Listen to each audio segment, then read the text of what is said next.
성경 봉독하겠습니다. 오늘 주시는 말씀은 마가복음 10장 46절부터 52절까지 말씀입니다. 마가복음 10장 46절부터 52절까지의 말씀을 제가 먼저 읽고 교독하시겠습니다. 그들이 여리고에 이르렀더니 예수께서 제자들과 허다한 무리와 함께 여리고에서 나가실 때에 디메오의 아들 맹인 거지 바디메오가 길가에 앉았다가 나사렛 예수시란 말을 듣고 소리질러 이르되 다윗의 자손 예수여 나를 불쌍히 여기소서 하거늘 많은 사람이 꾸짖어 잠잠하라 하되 그가 더욱 크게 소리질러 이르되 다윗의 자손이여 나를 불쌍히 여기소서 하는지라. 예수께서 머물러 서서 그를 부르라 하시니 그들이 맹인을 부르며 이르되 안심하고 일어나라 그가 너를 부르신다 하매 맹인이 겉옷을 내버리고 뛰어 일어나 예수께 나아오거늘 예수께서 말씀하여 이르시되 내게 무엇을 하여 주기를 원하느냐. 맹인이 이르시되 선생님이여 보기를 원하노라. 함께 읽겠습니다. 예수께서 이르시되 가라 내 믿음이 너를 구원하였느니라 하시니 그가 곧 보게 되어 예수를 길에서 따르니라. 아멘. 이 시간 이유한 담임 목사님께서 마가복음 34번째 시간입니다. 예수를 길에서 따르니라 라는 제목으로 말씀 전해 주실 때 모두 큰 은혜 받으시기를 원합니다.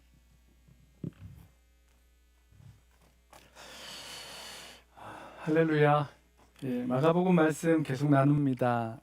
오늘 말씀은요, 우리 어느 정도 교회를 다니신 분들이라면 다 아시는 말씀이죠. 맹인 바디메오가 예수님 만나서 눈을 뜨게 되고 또 이제 예수님 따라가게 되는 이야기인데, 우리 어린이 주일학교 때 불렀던 유명한 찬양에도 나와요. 예수님이 말씀하시니 물이 변하여 포도주 됐네. 이 찬양의 그 다음 절 가사 같은데요. 예수님이 말씀하시니 소경 바디메오 눈을 떴다네. 이렇게 찬양하는 겁니다. 앞을 보지 못했던 이 바디메오가 눈을 뜨게 된 사건은요, 예수님의 대표적인 기적 중에 하나죠. 이 찬양의 후렴 어떻게 맞춰지는지 아세요?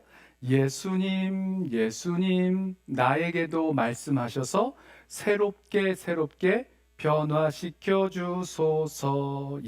예수님께서 말씀하시니 바디메오가 눈을 뜨고 놀라운 변화를 경험한 것처럼 예수님께서 우리에게도 말씀해 주시고 또 우리를 변화시켜 달라는 그런 찬양입니다. 여러분 어떠세요? 이 앞이 보이지 않았던 그 바디메오가 보기를 원했던 것처럼 저와 여러분에게도 완전히 변화되어야 할 그런 것이 있음을 알고 계십니까? 그리고 그 변화를 알고 또 간절히 원하고 소망하고 계십니까? 오늘 말씀에는 맹인 거지 바디메오가 예수님 만나서 눈 뜨게 되고 예수님 보게 되고 예수님 따르는, 그래서 제자로 나아가는 그런 변화된 이야기가 나오는데요. 우리도 이 바디메오의 이야기를 들으면서 우리의 그 변화되지 못한 부분들을 함께 바라보고 또 바디메오처럼 예수님이 누구신지 바라볼 수 있는 눈이 열리고 예수님을 따르는 그런 변화를 함께 경험하기를 소원합니다. 자, 바디메오 이야기는요, 예수님께서 제자들을 데리고 갈릴리에서부터 예루살렘을 향하여 올라가시는 그 여정, 그 여행의 마지막 이야기로 등장합니다. 보통 그 이야기의 마지막 부분은요, 이 결론적인 이야기 혹은 그동안 했던 이야기의 목적과 이유를 보여주는 경우가 많이 있잖아요. 예수님께서 예루살렘을 향하여 올라가시면서 제자들에게 가르치려고 하셨던 그런 이야기들, 그리스도의 십자가, 그리고 십자가를 지신 그리스도를 따르는 제자도에 대한 그런 결론적인 내용을 바디메오 이야기에서 우리가 찾아보게 됩니다. 사실 저는 이 바디메오 이야기를 다시 읽고 말씀을 준비하면서 마가복음에 나온 여러 이야기들이 제 머리에 떠올랐습니다. 제일 먼저 떠올랐던 거는 이 마가복음 8장에서 예수님께서 그 맹인을 고쳐주신, 맹인의 눈을 뜨게 해주셨던 그런 이야기가 떠올랐습니다. 사람들이 예수님께 맹인을 데리고 왔죠. 예수님, 이 맹인을 좀 고쳐주십시오 라고 했더니 예수님이 그 맹인의 손을 잡고 마을 바깥으로 나가셔서 그 눈에 침을 뱉어 안수하시고 그 눈을 뜨게 하셨습니다. 맹인이 봤더니 희미하게만 보이는 거예요. 그래서 예수님이 다시 그 눈에 안수하심으로 맹인이 밝히 보게 되었다라고 하신 그 이야기 말입니다. 여러분, 이 성경에서요, 맹인이 눈을 뜨는 이야기가 그렇게 많이 나오지 않아요. 마가복음에는 딱 2개가 나오는데 지금 말씀드린 마가복음 8장에 나온 이야기, 그리고 오늘 읽은 본문의 바디메오 10장에 나오는 이야기입니다. 그런데요, 이 두 이야기가요, 예수님이 갈릴리에서 예루살렘으로 올라가시는 그 여정을 기록하고 있는 맨 처음과 시작 부분이죠. 그리고 종료되는 맨 마지막 두 부분에 나온다라는 것입니다. 학자들이 이 맹인을 보게 하신 두 이야기가 이 한 단락의 앞과 뒤에 있는 그 이유가 있다라고 설명을 하면서, 그 이유가 제자들이 지금 맹인과 같은 상태에 있는 것을 빗대어 말하고 있다라는 거죠. 그리스도의 십자가가 무엇인지 제대로 알지 못하고, 또 십자가 지신 그리스도를 따르는 제자의 길을 걸어가지 않는 그 제자들의 무지를 맹인이 못 보는 상태에 빗대어서 설명해 주고 계시다는 겁니다. 맞아요. 제자들이 지금 겉으로는 예수님을 따라서 예루살렘으로 올라가고 있지만 많은 사람의 대속물로 십자가에 못 박혀 죽으실 그 그리스도를 따르고 있는 것이 아니라 실상은 여전히 자기의 욕심과 자기의 야망, 이런 것들을 따라가고 있었다는 겁니다. 이런 제자들의 상태는 영적으로 눈먼 것과 마찬가지죠. 바디메오 이야기 중에요, 예수님께서 바디메오에게 이런 말씀하시죠. 내가 너에게 무엇을 하여 주기를 원하느냐 물으세요. 자, 이 질문은요, 그 바로 앞에 나왔던 그 이야기를 떠오르게 합니다. 뭐냐면 야고보와 요한이 예수님에게, 예수님, 우리가 구하는 바를 해주시기를 바랍니다 라고 말씀하자 예수님께서 내가 너희에게 무엇 해주길 원하느냐 라고 물어보세요. 같은 질문을 물으신 거죠. 그때 야고보와 요한이요, 예수님이 영광 중에 왕이 되실 때에 예수님의 좌편과 우편에 앉게 해달라는 말을 합니다. 그랬더니 예수님께서 너희는 무엇을 구하는지 알지 못한다, 이런 말씀을 하세요. 무슨 얘기입니까? 안다 모른다, 본다 못 본다, 지금 영적인 맹인이 된 상태에 빗대어서 표현할 수 있는 거죠. 다른 제자들도 마찬가지였습니다. 이 이야기를 듣고 야고보와 요한에 대해서 화를 냈던 제자들 기억해 보세요. 예수님의 제자들은요, 여전히 겉으로는 십자가 지실 예수님을 따라가는 것처럼 보이지만 그 속에서는 여전히 자기의 유익과 욕심과 야망, 이것 따라가면서 살아가고 있었다는 거죠. 바디메오는요, 이 질문에 뭐라고 대답했습니까?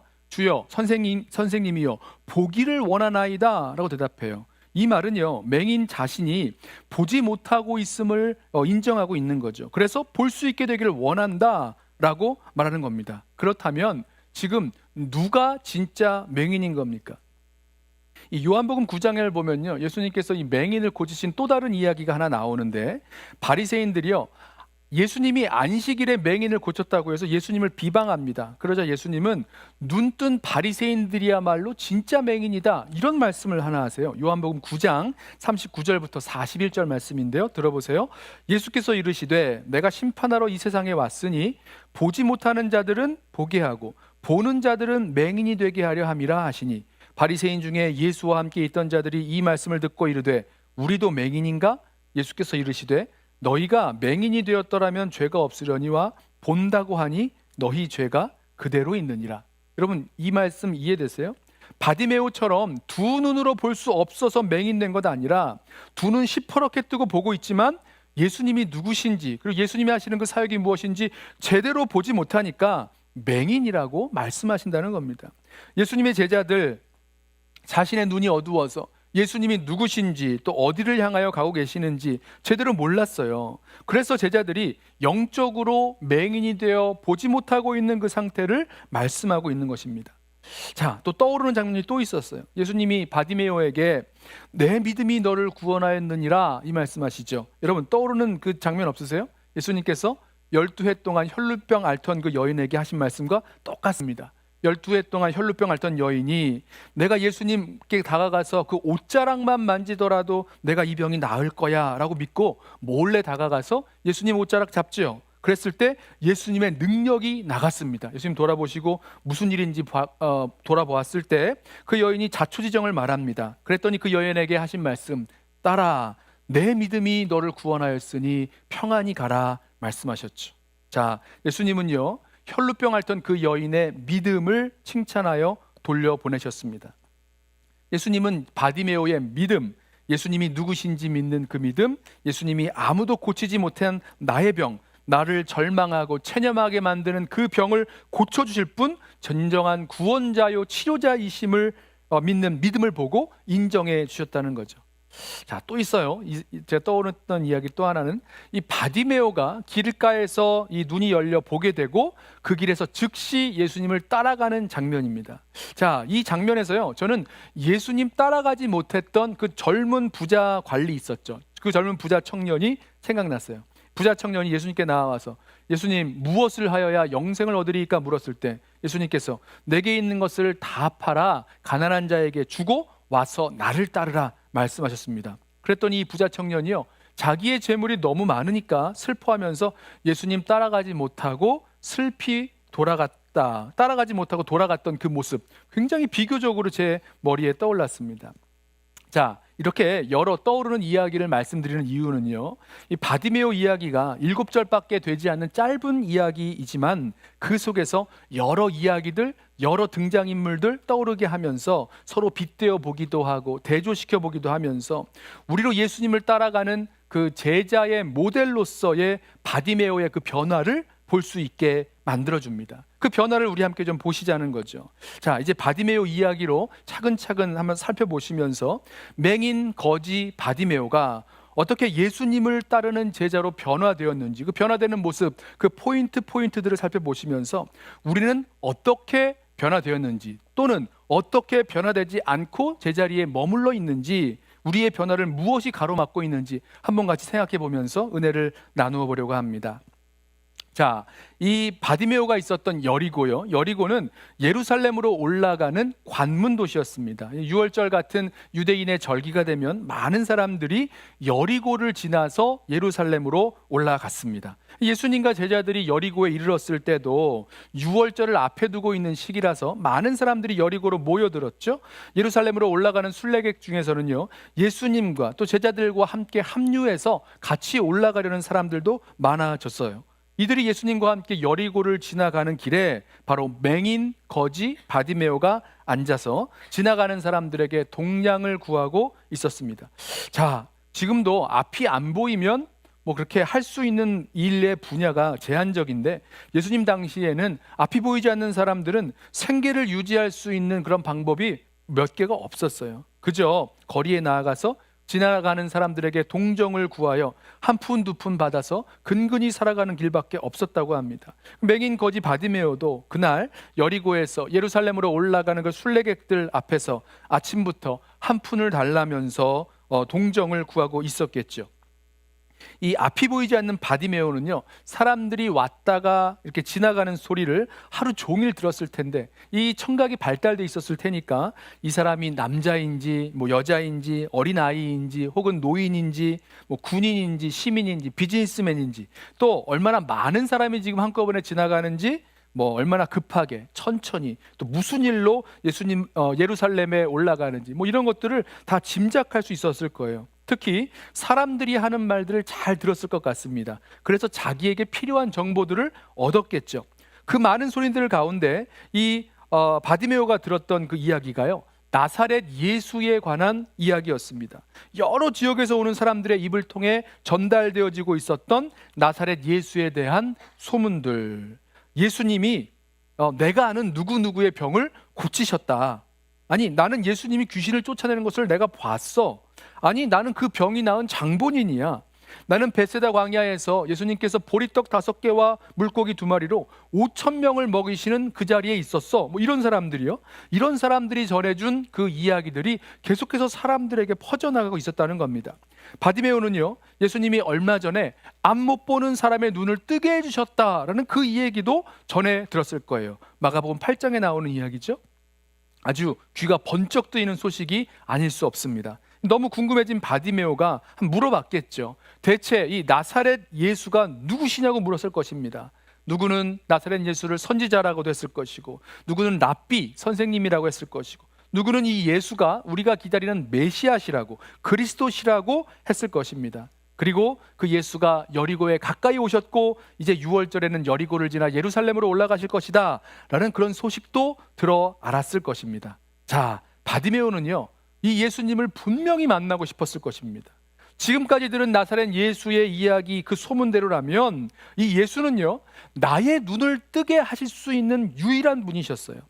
예수님께로 가면 눈을 뜰 수 있는 거죠. 마가복음 8장에 나온 맹인은요, 다행히도 그 사람을 예수님께로 인도해 줄, 그리고 그 눈을 고쳐달라고 요청해 줄 그런 사람들이 있었는데, 안타깝게도 바디메오에게는 그런 사람이 없었어요. 신경 써주고 도와줄 만한 그런 사람이 없었다는 겁니다. 그러던 어느 날 바디메오가 그 길에서 구걸하고 있었던 그 날, 평소보다 많은 무리가 지나가는 소리가 들리죠.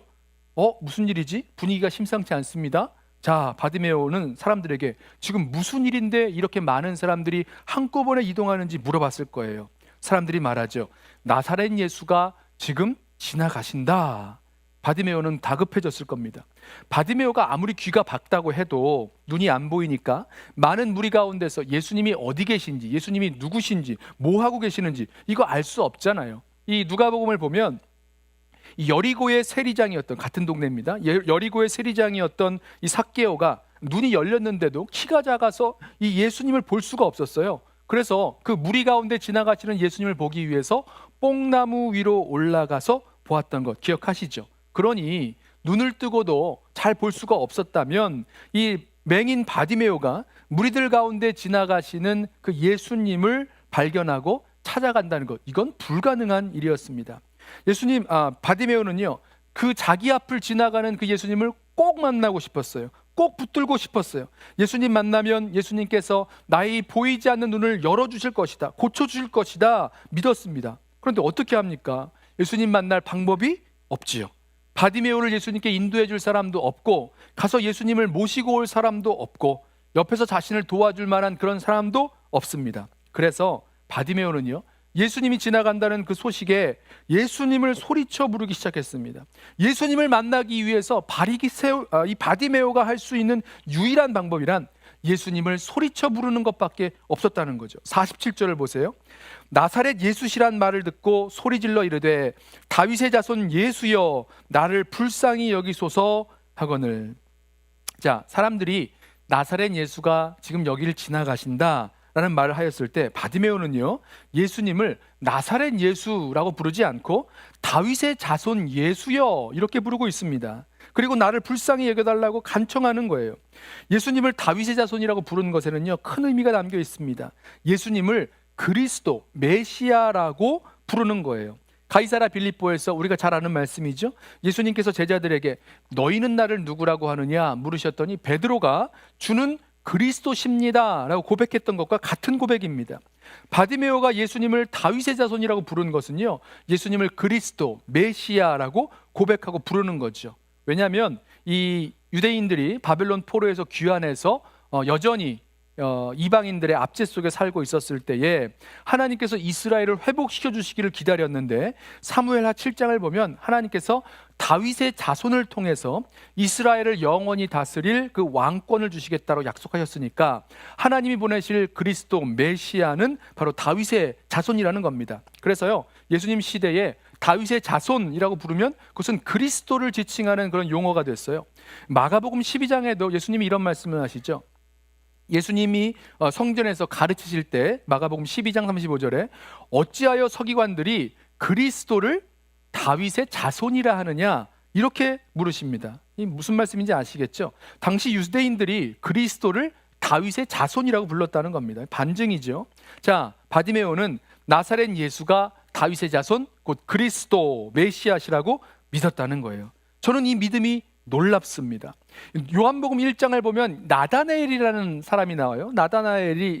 빌립이 나다나엘을 찾아가서 우리가 메시아를 만났다, 그리스도를 만났다, 이는 나사렛 예수시다라고 했더니 나다나엘이 유명한 말을 하죠. 나사렛에서 무슨 선한 것이 날 수가 있느냐라고 했습니다. 그런데 바디메오는요, 나사렛 예수시라는 말을 듣고 다윗의 자손, 즉 메시아, 그리스도시라고 고백하고 있다는 겁니다. 어떻게 예수를 다윗의 자손, 그리스도, 메시아라고 부르고 믿게 되었을까? 뭐가 바디메오에게 그런 믿음을 주었을까라는 거죠. 자, 어떻게 설명할 수 있을까요? 저는요, 상상을 해봤어요. 바디메오에게 한번 물어보는 겁니다. 아니, 어떻게 예수를 다윗의 자손 그리스도라고 할 수 있습니까? 라고 물어본다면 아마 바디메오가 이렇게 대답하지 않았을까요?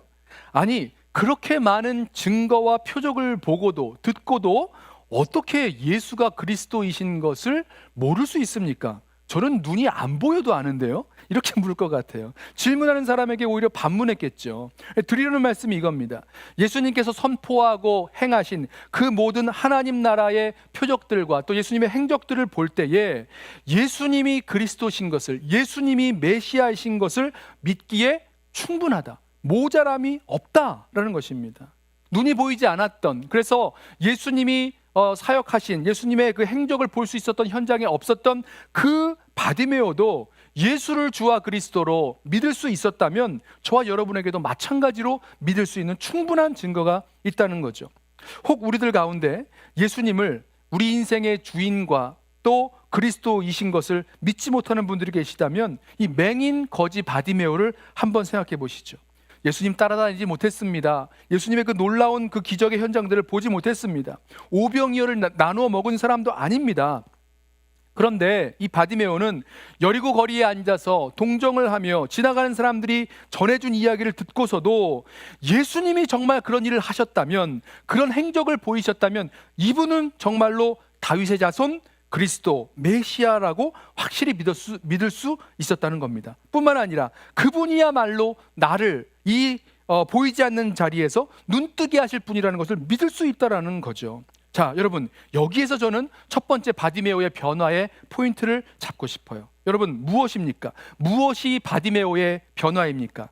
예수가 저와 여러분을 구원할 주와 그리스도이심을 아는 것, 믿게 되는 것, 이게 바디메오의 변화라는 거죠.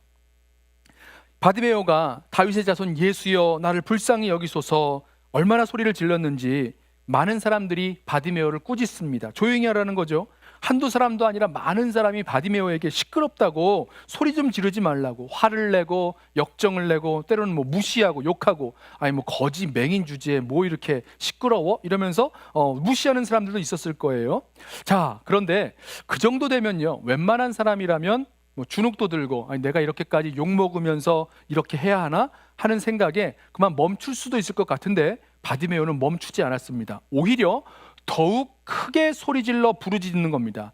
다윗의 자손이여 나를 불쌍히 여기소서 더욱 크게 외쳤습니다. 제가 지금 설교니까 이렇게 그냥 점잖게 이야기하지만 막 소리를 지르고 외쳤을 바디메오를 생각해 보세요.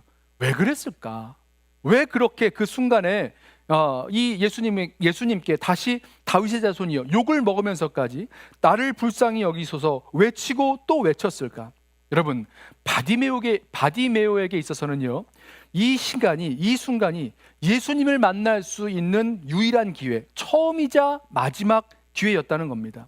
만약에 바디메오가 그날 다른 사람들처럼 에이 뭐 내가 마음만 먹으면 예수님 찾아가서 예수님 또 다시 만날 수 있을 거야 라고 생각할 수 있었다면, 그렇게 무시당했을 때, 사람들이 핀잔 주었을 때, 그때 예수님 다시 못 불렀을 거예요. 그래, 나중에 좋은 기회를 찾아보지 뭐.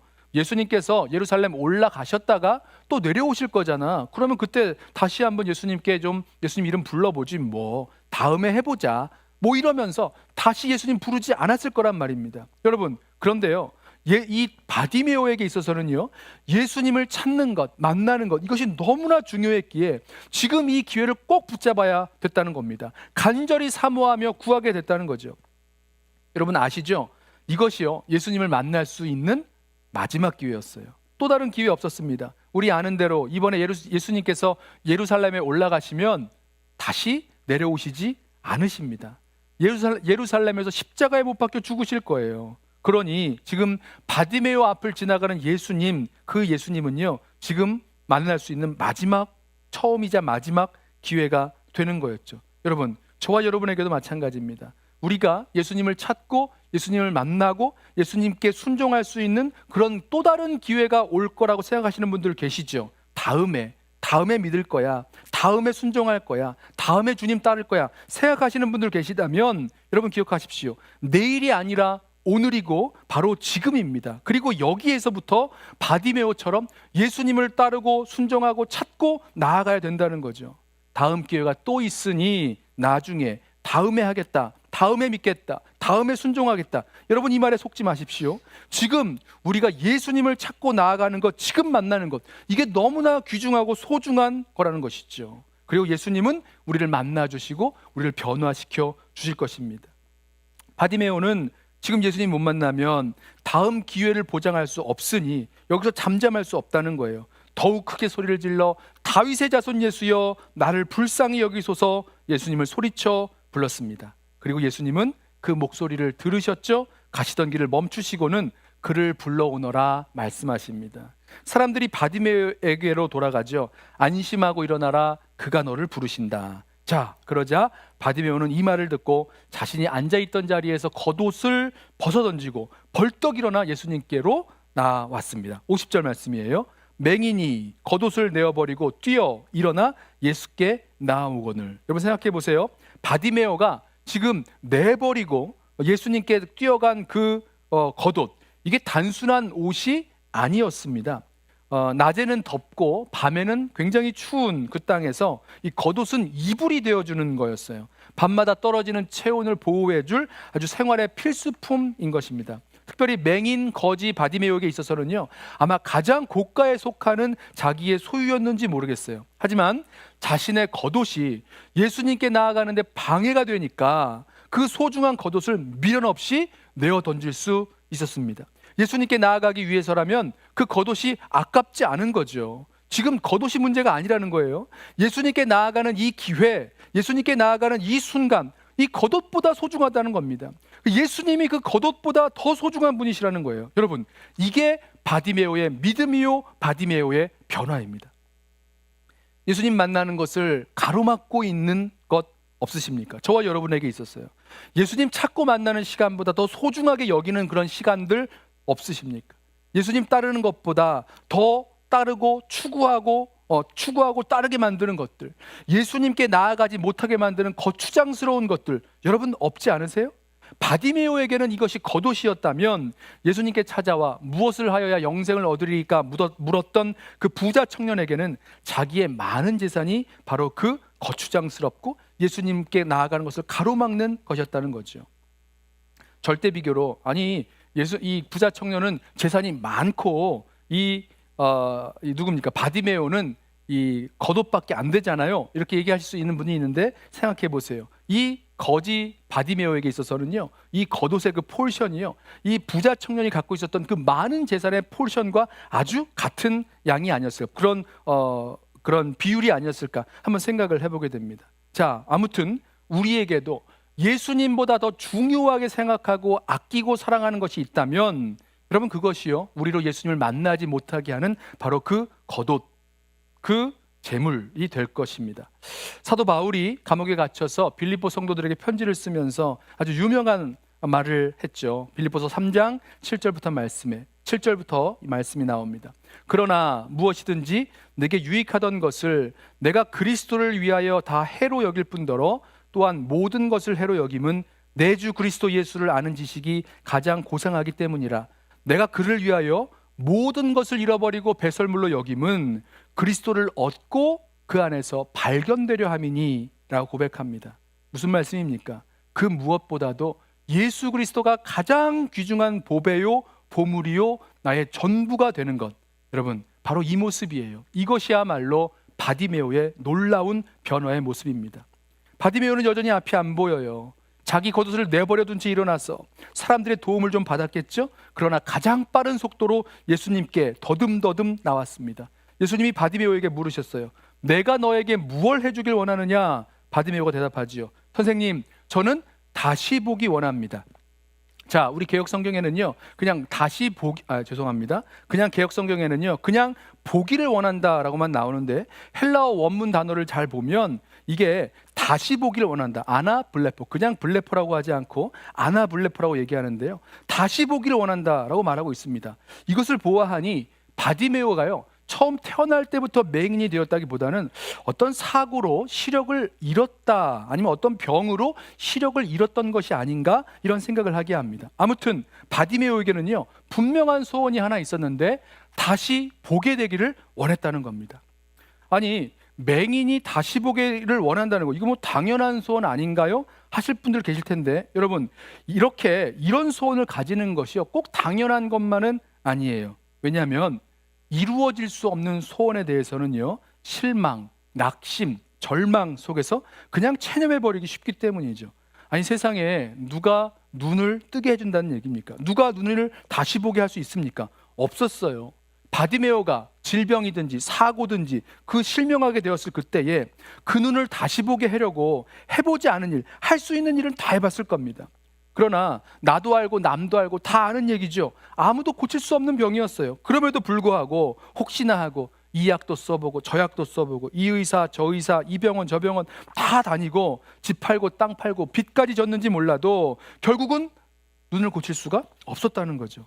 그런데 바디메오에게 내가 다시 볼 수 있다라는 그런 생각, 그런 믿음, 그런 소망이 생겼다라는 것입니다. 그전에는요 있었을 소망이라면 그저 오늘 앉아서 동냥하는 이 자리에서 한 푼 더 벌었으면, 한 푼 더 많이 받았으면, 좀 더 많이 벌었으면, 이런 생각밖에, 이런 것밖에 희망하지 못했을 거예요. 그런데 이제 예수님 때문에 새로운 믿음, 새로운 소망, 희망이 생기는 거죠.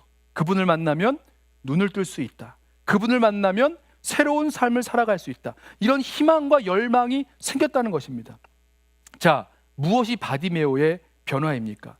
절망과 체념과 포기의 자리에 앉아 있었다가 예수 그리스도 안에서 믿음과 소망 가운데 살아갈 수 있는 것, 이것이 바디메오가 보여준 변화예요. 저와 여러분은 어떠세요? 절망하고 체념하고 포기한 채 그냥 이렇게 살아갈 수밖에 없다라고 주저앉아 있는 부분 없으세요? 그렇다면 이 자리에서 바디메오의 이 변화를 주목해 보시길 원합니다. 예수님은 바디메오가 예수님을 간절히 부르고 또 예수님께서 나의 보이지 않는 눈을 뜨게 해주실 거라고 요청하는 것을 보시면서 이걸 바디메오의 믿음이라고 부르셨어요. 그리고 이 믿음이 너를, 바디메오를 구원하였다 말씀하셨습니다. 어떤 믿음입니까? 예수님께서 메시아, 다윗의 자손 메시아 그리스도시라는 믿음, 그리고 예수님께서 나의 보이지 않는 눈을 보게 하실 분이라는 믿음, 그리고 예수님을 간절히 찾고 부르짖는 그 믿음, 그리고 이 기회가 예수님을 만날 수 있는 유일한 기회요 절실한 기회라는 이 믿음. 자, 예수님은 이 믿음을 보시고 즉시 바디메오의 눈을 보게 해주셨습니다. 52절 보세요.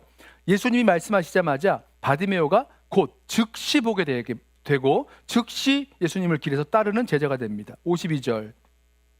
예수께서 이르시되 가라 내 믿음이 너를 구원하였느니라 하시니 그가 곧 보게 되어 예수를 길에서 따르니라. 바디메오의 믿음대로 즉시 다시 보게 됐죠. 바디메오가 눈을 뜨고 무엇을 가장 먼저 보았을까요? 예수님이죠. 자신의 눈을 뜨게 해주신 예수님을 보았을 것입니다. 바디메오는요 자신이 다윗의 자손, 나를 구원할 그리스도 메시아라고 고백한 그 예수님을 보았고 그 길로 즉시 예수님을 따르는 제자가 되었습니다. 이 마가가 자주 사용하는 부사죠. 곧, 즉시라는 말 굉장히 자주 사용하는데요, 여기 즉시 보게 되었다라고만 설명해 주는 것이 아니라 예수를 길에서 따르는 것도 즉시 따르는 것으로 같이 설명해 주고 있는 겁니다. 그러니까 십자가를 지시려고 예루살렘으로 올라가시는 그 길에서 예수 그리스도를 따르는 제자가 되는 것이죠. 언제요? 예수님으로부터 눈을 뜨게 해주시는 그 은혜를 경험한 즉시 예수님을 따라 사는 제자가 된 것입니다. 제자의 삶을 시작하는 거예요. 저는요 다시 보게 된 바디메오가 그 즉시로 예수님을 따르는 제자의 삶을 살기 시작했다는 것, 이것이 정말 놀라운 변화요 그리고 궁극적인 변화로 보였습니다. 생각해 보세요. 그동안 앞이 안 보였을 동안에 아무리 애써도 보지 못했던 그 동안에 이제는 눈이 다시 보게 되었습니다. 그러면 얼마나 하고 싶은 일들, 또 해야만 하는 일들이 많았겠어요. 아까 버려두고 왔던 겉옷이요, 그거 생각났다면 빨리 가서 내 겉옷 챙겨와야지, 그것 가지고 미천 삼아서 뭔가 일을 좀 해봐야지, 이런 생각하지 않았겠습니까? 사랑하는 가족이 있었다면 가족의 얼굴, 사랑하는 아내와 자녀의 얼굴 다시 보면서 못다한 사랑을 나누고도 싶었을 것이고요. 아니 이제 눈을 떴으니까 열심히 일해서 돈도 벌고 부자 되고 제대로 먹고 살아야겠다, 이런 생각도 들지 않았겠어요?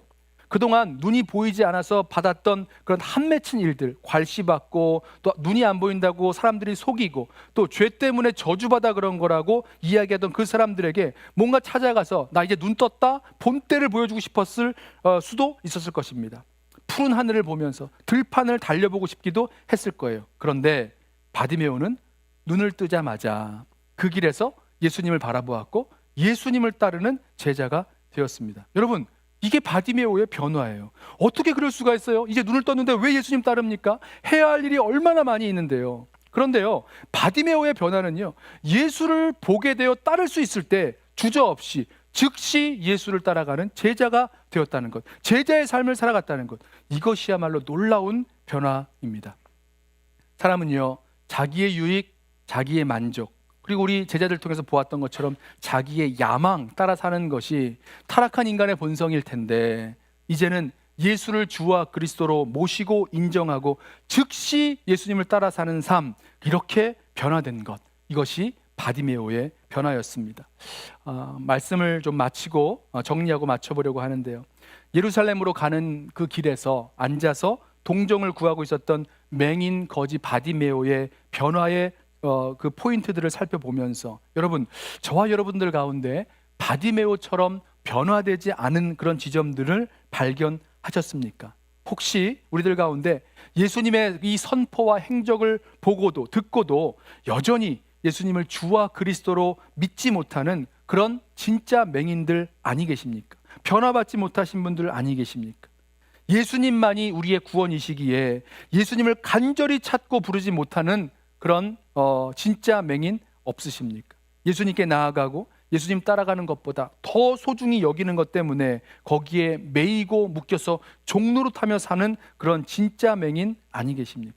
또 오래된 절망과 낙심과 체념에 빠진 채 거지처럼 주저앉아 버리고 있는 그런 진짜 맹인들 아니 계십니까? 그리고 마지막 변화의 결과로 나타나는 십자가 지신 예수님을 따라가는 제자의 삶, 힘들지만 즉시 그리고 끝까지 걸어가는 제자의 삶을 계속해서 걸어가는 그 변화 없으신 분 아니 계십니까? 우리 맹인 거지 바디메오가 예수님 바라보면서 예수님 따라가는 제자가 된 그 변화를 기억하시면서 우리 사랑하는 모든 성도들의 그 인생과 또 가정과 교회 공동체 가운데 이런 놀라운 변화의 역사가 모두 일어나기를 축원합니다.